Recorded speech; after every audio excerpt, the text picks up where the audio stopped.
Good afternoon, Miss Giovanna Risco. Again, uh, I'm going to present the second part of this activity, and this is the listening activity.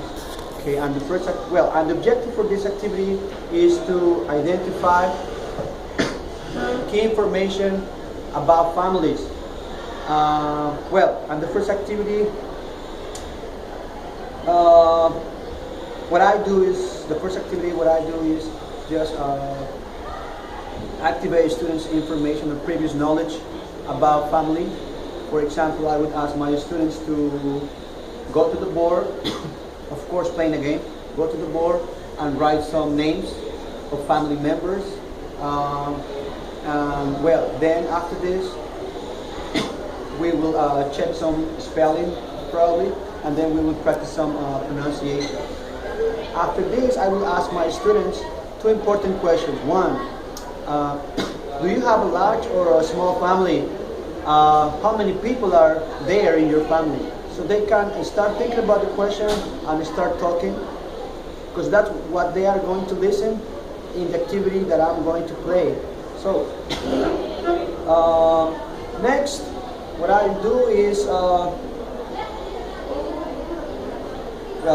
we brainstorm some ideas about families, and after that I ask my student to pay attention to the recording, because they have to identify important information about these families. We're talking about numbers, and we're talking about identification of family members. Then after playing the listening, I will ask my students to at this time listen again and write some notes if necessary, okay? Because they will have to correct some information from the board. I will go to the board and write some false or incorrect sentences, and then they will have to correct them according to what they listen, and they could write on their notes. So after this, I will call out some students to go to the board and correct the information they have versus the information I wrote on the board. Okay, so in that way they will use the bottom-up technique, which is looking for factual information that is in the text or in the recording. So that will be my activity number 2, using those techniques. Next, for another activity, and to continue with the topic, I will start with the conversation.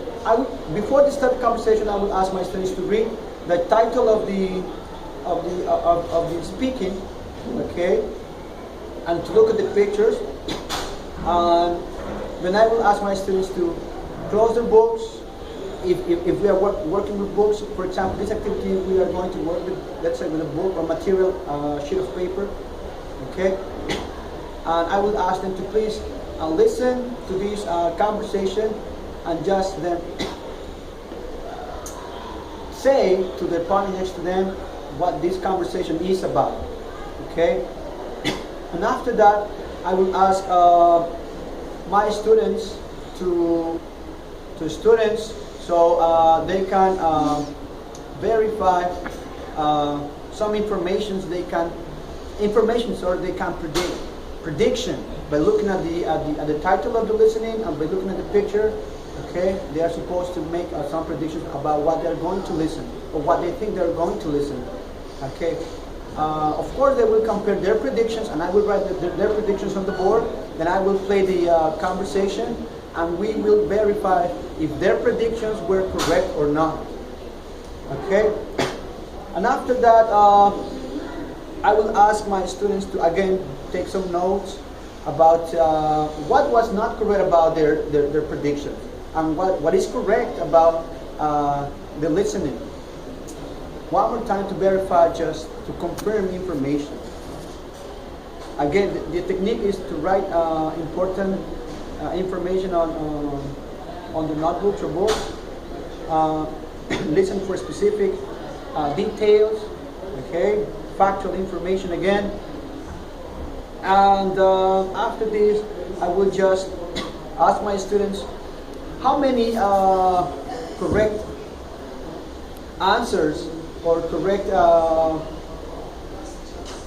pieces of information they could identify.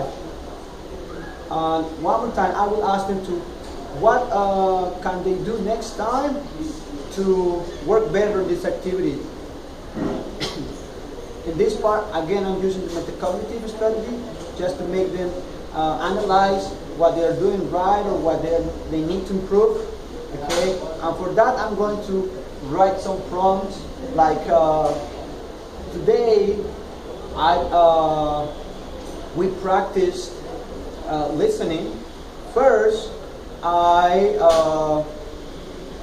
wrote some predictions. Then we listen. Then we confirm. So I would just write some prompts like what they did first, what they did next, and what they finally did, so they can see how the process is.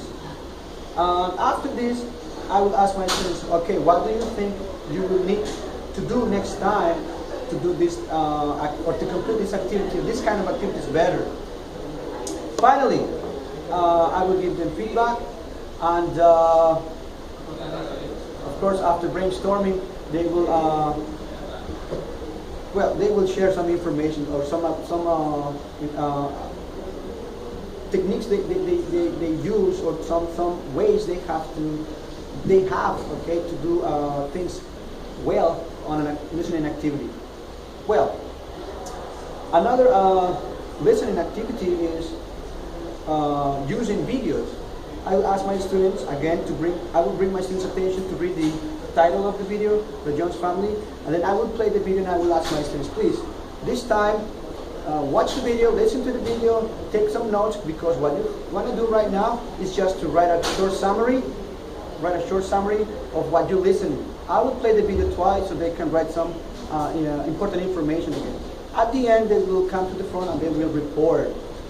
So, one more time to confirm how much they could understood or how much they could listen. Well, and that's it. Thank you very much.